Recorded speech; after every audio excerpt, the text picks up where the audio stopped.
Hello, action flick fans. I'm Ryan, your guide through the explosive world of Rage, a blockbuster that stormed theaters in 2014. Warning, this video is loaded with action-packed spoilers. Fasten your seatbelts, and let's dive into the adrenaline-fueled chaos. The movie starts and we see a man occupying the room, his demeanor calm, yet his gaze fixated on the door. Moments later, the door creaked open, revealing an individual aiming a gun at him. Paul, the father, picked up his daughter, Caitlin, from school. Her face lit up upon seeing her father waiting for her. However, Paul couldn't help but notice a henna drawing on her hand. During their journey home, Paul handed Caitlin a book of practice questions for her upcoming student admissions examination. She gently reminded him that the exam was still a year away. Paul also inquired about the progress of Caitlin's paper, expressing his hope that it would be published soon. Caitlin eagerly revealed that her paper was nearly complete. After dropping Caitlin off, Paul headed to a bar to meet up with his friends. They discussed the preparations for Caitlin's upcoming 16th birthday celebration, which would take place at the bar the following Saturday. Paul made it clear that her birthday would remain alcohol and drug-free. The conversation shifted to their youthful misadventures and the troubles they had caused in the past. Later, Paul attended a press conference with the town mayor. During the conference, a reporter asked him about the project's profit allocation. Paul explained that the project's profits would be directed towards education and healthcare. In the evening, Paul and Vanessa readied themselves for a dinner hosted by Thompson and Dean White. Thompson was associated with the governor's office and seemed poised to become a provincial police officer.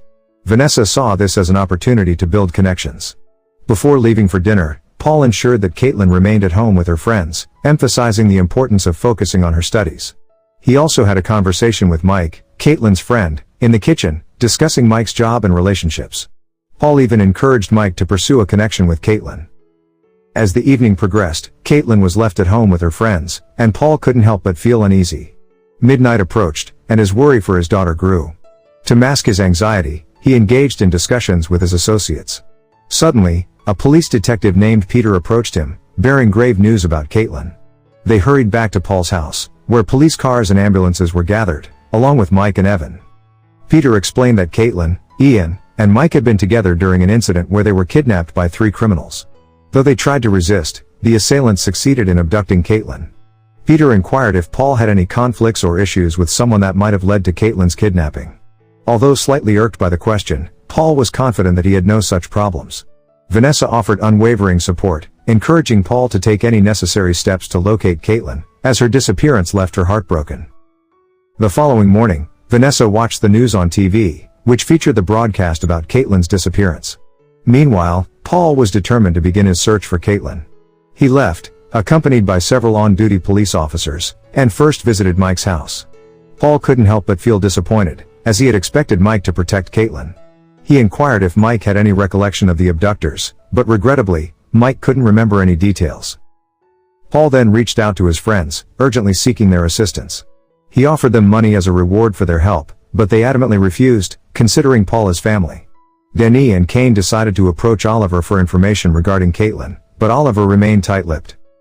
The next day, they returned to Paul with the disappointing news that they had not uncovered any information about Caitlin.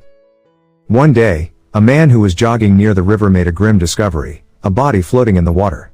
Shortly after, a police officer who was accompanying Paul received a call informing him that Caitlin's body had been found. Upon hearing this devastating news, Paul was overwhelmed with sadness and shock. He went to the hospital to see Caitlin's lifeless body, shedding tears of sorrow as he kissed her forehead. On the day of Caitlin's funeral, Paul was joined by his old friends and colleagues. Among them was Francis, one of Paul's old friends, who expressed his condolences for Caitlin's tragic death. Afterward, Francis approached Paul, who was in a wheelchair, to engage in a conversation about their shared criminal past. Francis observed that Paul now had a comfortable life, including a job, a house, a successful business, and a beautiful wife.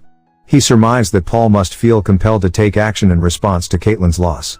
Paul sensed an underlying meaning in Francis's words and became skeptical of his intentions. Francis suggested that Paul should turn over the case of his daughter's death to the police, but Paul brushed off his advice. Francis persisted, reminding Paul of the assistance he had provided in allowing him to leave his criminal life behind. He now wanted Paul to reciprocate by letting Caitlin go and involving the police. Their conversation concluded with Paul walking away from Francis. Following Caitlin's funeral, Paul, Vanessa, Denis, and Kane returned to Paul's house. However, Paul asked Vanessa to leave, leaving the others to discuss matters in the kitchen. Seeking advice, Paul explained his desire to investigate Caitlin's death, even though Francis was keeping a close watch on him and issuing threats. The group recalled past incidents they had successfully resolved without leaving any trace at the police station. Meanwhile, two policemen engaged in a discussion about Paul and his enigmatic past. They debated how someone with a dark history could transform into a legitimate businessman without any apparent missteps. The younger policeman presented data indicating the weapon used by the criminal. The weapon used to kidnap Caitlin was an old Soviet Union pistol, a Tokarev, which evoked memories of the Chernow family murders. The first incident occurred in 1983, and the other two in 1988. This suggested that the killer had been dormant for a long time and had resurfaced. The following morning, Paul sat in the dining room, gazing at the paper Caitlin had created. He handed it to Caitlin's schoolteacher and collected her belongings from her locker. As he reflected, he spotted a mother and son playing with a ball in a nearby field, reminding him of his wife and Caitlin. Two of Paul's friends suspected that the murderer might be Chernov, a Russian mafia hitman employing a Tokarev TT-33 pistol. They visited Paul's home, attempting to convey their belief that Caitlin's killer had Russian mafia ties. In the afternoon, they rendezvoused with Danny and set out to locate Caitlin's assailant. They entered a gambling establishment, where Paul and his friends engaged in a fierce confrontation with the occupants, ultimately prevailing. The next day, Paul and Vanessa engaged in a heated argument when he insisted that she pack her bags and leave his house. Vanessa was reluctant to depart their home, but Paul was determined to ensure her safety. Paul, along with Danny and Kane, sought information from alternative sources. Paul believed he needed the assistance of a Russian gangster to uncover Caitlin's murderer. They met an individual in a bar who bore tattoos on his neck. Paul recalled an incident from 19 years ago when he had stolen money. It turned out that the man recognized Paul and tried to flee, but Paul apprehended him. Paul questioned the man relentlessly about Caitlin's killer, but the man died from a gunshot wound to the stomach, fired by Danny, as he attempted to escape the bar. Feeling frustrated and despondent, Paul returned home and later went to the bar to meet with the detective. The detective asserted that Paul's actions would not bring his daughter back to life. He recounted a personal experience where his own son had been struck by a car. Although he had contemplated shooting the person responsible, his son had recovered. Paul found this comparison irritating, emphasizing that Caitlin had tragically died, while the detective's son had survived. Paul, Danny, and Kane proceeded to investigate a house suspected to be the base of Caitlin's assailant, searching for the mastermind behind the murder. They eventually confronted and defeated Chernov's men. The following morning, the police arrived at the ransacked house, discovering it was a drug den under Chernov's control. The officers were taken aback by the condition of the house.